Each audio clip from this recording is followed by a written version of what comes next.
Hello, all. Today we shall take up the first chapter from your book, Footprints Without Feet. A Triumph of Surgery is the name of the chapter. Now, before we start with the chapter, there are a few key points which you must remember. First is the description of the dog, then, things the dog was given to eat and when, then, cure for Tricky's health. These are the important points in part 1 of the chapter.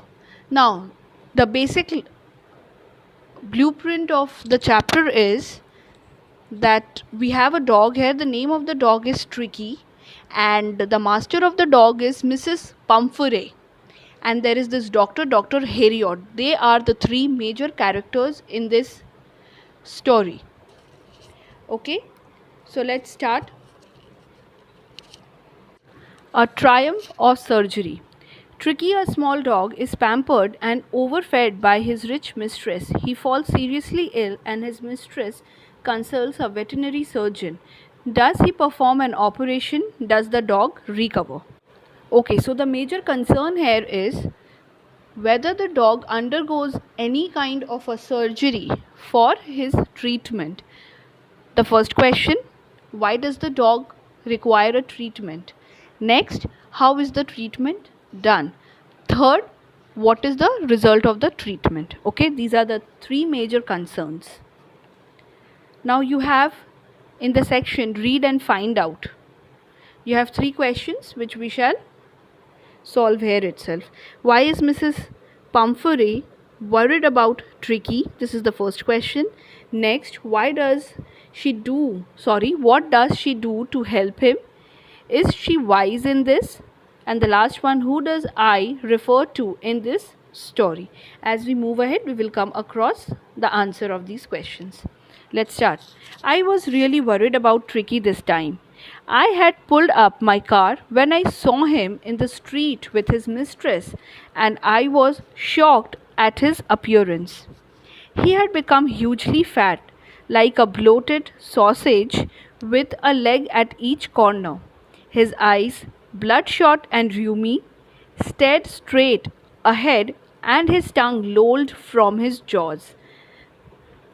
So in the very beginning, we understand that there is this dog, Tricky, who has become very fat. What is the description of the dog? Right from this point, he had become hugely fat till tongue lolled from his jaws. This is the description, appearance of the dog. Paragraph 2. Mrs. Pumphrey hastened to explain. She quickly explained. He was so listless, Mr. Heriot. He seemed to have no energy. I thought he must be suffering from malnutrition. So I have been giving him some little extras between meals to build him up, some malt and cod liver oil, and a bowl of Horlicks at night to make him sleep. Nothing much, really. So now Mrs. Pumphrey thought that the dog's health is declining. The energy has retarded.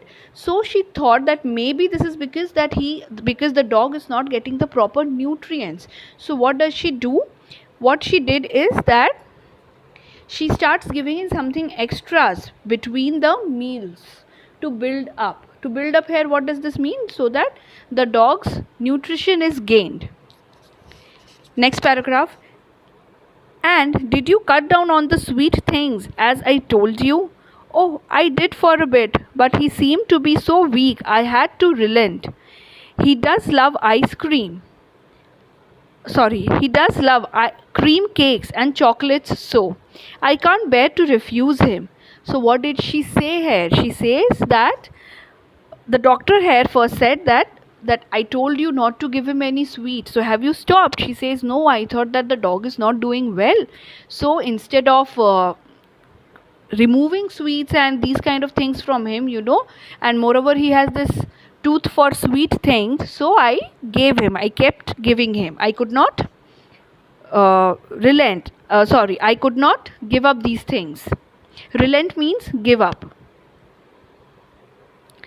Next paragraph. I looked down again at the little dog. That was the trouble. Tricky's only fault was greed. What was the only fault Tricky had? The only fault Tricky had was greed. This is a very important line. Please underline.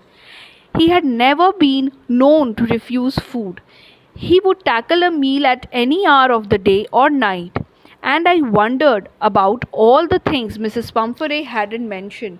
So here the writer says that I am worried about all the things which she has not mentioned so far. The things she have mentioned is cream cake, chocolate, Horlicks, cod liver oil, and so many things she has mentioned, but then he keeps on thinking that there are other things also which she is not mentioning. If these are the things which she gives the dog between the meals, then what is the meal like? Maybe the meal is more lavish. Are you giving him plenty of exercise? Well, he has his little walks with me, as you can see, but Hodgkin, the gardener, has been down with lumbago. So there has been no ring throwing lately. So the doctor, Mr. Heriot here, tries to inquire that is dog getting enough of exercise for his better health. So she says that the gardener who was supposed to take him for this ring throwing activity and other sports activity, he is down with lumbago. Lumbago is what? Lumbago is pain in muscle and joint of the lower back. Okay. So she says that now because he is unable to take him, so instead of him, I am taking him for the walk, as you can see here. Now turn to page number 2. I tried to sound severe. Now I really mean this. If you don't cut his food right down and give him more exercise, he is going to be really ill. You must harden your heart and keep him on a very strict diet. What is Harriet's concern here? That if such kind of food, if such kind of lavish treatment is continued, the dog, whose name is Tricky, will certainly fall more ill. He's already ill. He is already obese now. Okay, he has already gained a lot of health. So, Mr. Heriot again is so much worried about the dog. Mrs. Pumphrey wrung her hands, squeezed her hands. Oh, I will, Mr. Heriot. I am sure you are right, but it is so difficult, so very difficult. She says that, okay, I will do. I am no enemy to the dog. I want the dog to be fit and fine. So I will do all this. She set off, head down along the road, as if determined to put the new regime into practice immediately. So she moves down, she goes ahead thinking that, okay, now I have to take care of my dog. The dog should not fall sick and I'm going to take care. Now let's see what happens. I watched their progress with growing concern. The author here is getting more concerned about the dog. Tricky was tottering unsteady move. Along in his little tweed coat, he had a whole wardrobe of these coats for the cold weather and a raincoat for the wet days. He struggled on, drooping in his harness. I thought it wouldn't be long before I heard from Mrs. Pumphrey. Mr. Heriot here, he watches them go away, and till then what is he thinking and what is he seeing? He is seeing that the dog is wearing a tweed coat. Now imagine a dog wearing a coat. So what does this suggest? And then the next line itself, they say that he has a coat for the cold weather, a coat for the a raincoat for the wet days, and then he even has a wardrobe of these things. So what does this mean? That Mrs. Pumphrey is treating the dog with so much of love. The love which she has for the dog, she is adoring all the love, showering all the love upon the dog by means of these materialistic things which generally we all humans end up doing. If we love somebody, what do? We get gifts for them, we get cards for them, we we do the things what they like. So here what is she doing? She is showering her love upon the dog by the means of the lavish lifestyle the dog is leading, the lavish food the dog is getting. As we read ahead, we will come across more lavish things which she does for the dog. Now let's come back to the chapter. Now, before we move ahead, there is this line, I thought it wouldn't be long before I heard from Mrs. Pumphrey. He knew that I am very sure that Mrs. Pumphrey is going to give me a call very soon. The expected call came within a few days, so it wasn't long enough, or not many days had passed since they met, and Mrs. Pumphrey called Mr. Heriot. Mrs. Pumphrey was distraught. She was very sad, very worried.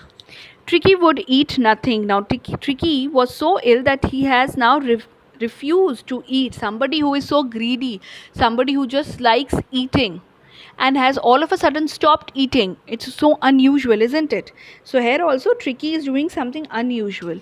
Refused even his favorite dishes, and besides, he had bouts of vomiting. Bouts of vomiting, he keeps on vomiting. Besides, now, beside and besides.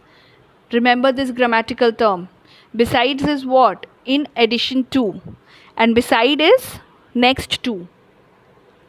He spent all his time lying on a rug, panting. Didn't want to go for walks, didn't want to do anything. Now Tricky has given up completely. I had made my plans in advance. The only way was to get Tricky out of the house for a period. I suggested that he be hospitalized for about a fortnight to be kept under observation. Fortnight period of 14 days, 15 nights. So he says that the only way out to take care of Tricky is that he should be hospitalized. He knew that if the dog is left with Mrs. Pumphrey and told that okay, you have to follow a strict regime, you have to give him some exercise, you have to curtail the food, she will not do that, because her concept of healthy was from what? That giving him more and more food. But she could not even think that exercise was the way out through which dog could recover. So now she thinks that it is Mr. Heriot, the surgeon, the veterinary surgeon, who can take care. She thinks that maybe he needs now a surgery. Okay? The poor lady almost swooned. She almost fainted. She was sure he would pine and die if he did not see her every day. She knew that the dog loves the mistress so much that he would not be able to survive long if he does not see the lady.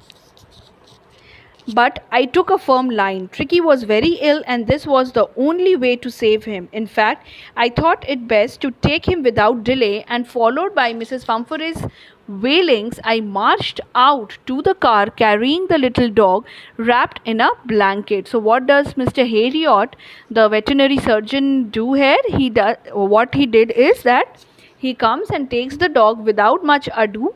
He takes the dog, and wailings here means the scream and the cry, the loud cry. Mrs. Pumphrey is very sad that the dog is the dog is getting separated from her, the dog is going away, and she is very worried about it. The entire staff was roused, and maids rushed in and out, bringing his day bed, his night bed, favorite cushions, toys and rubber rings, breakfast bowl, lunch bowl, supper bowl. Realizing that my car would never hold all the stuff, I started to drive away. As I moved off, Mrs. Pumphrey, with a despairing cry, threw an armful of the little coach through the window. I looked in the mirror before I turned the corner of the drive.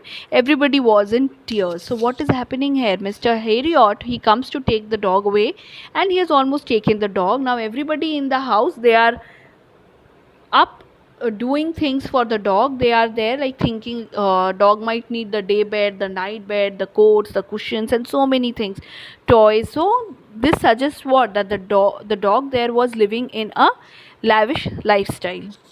And then how do they say a bye bye to the dog? They are all in tears. They are very upset that the dog is going away. They bid the dog adieu. Out on the road, I glanced down at the pathetic little animal gasping on the seat by my side. I patted the head, and Tricky made a brave effort to wag his tail. Poor old lad, I said, you haven't a kick in you, but I think I know a cure for you. He says here that okay, the dog, he gives a dog a little nice pat. The dogs, as we know, they are very friendly. He wags the tail, somehow manages to wag the tail, and Mr. Heriot thinks that I know there is not much hope. I know you are in a very vulnerable condition, but then there is a way to save you, and I know what is your cure. Okay, so here we complete the first part of this chapter. Now there were these 3 questions. Read and find out, why is Mrs. Pumphrey worried about Tricky? Why is she worried about the deteriorating health of the dog Tricky? What does she do to help him? Is she wise in this? What is she doing in order to what does she think? That the dog needs nutrients, and in order to provide him with nutrients she gives him with more food. What are the food is she giving? Some malt, cod liver, and a bowl of Horlicks at night to make him sleep. And these are the things she gives between the meals. So is she wise in doing this? Do you think she is wise? Not at all, isn't it? A dog who is already fat and very heavy, who is in need of exercise, and you are giving the dog more and more food, so is it going to make him any better? No, it's going to deteriorate his health. Next question, who does I refer to in this story? I refers to Mr. Harriet, the veterinary doctor. Okay, we are done with part 1 and I'll continue with the part 2 in the next audio.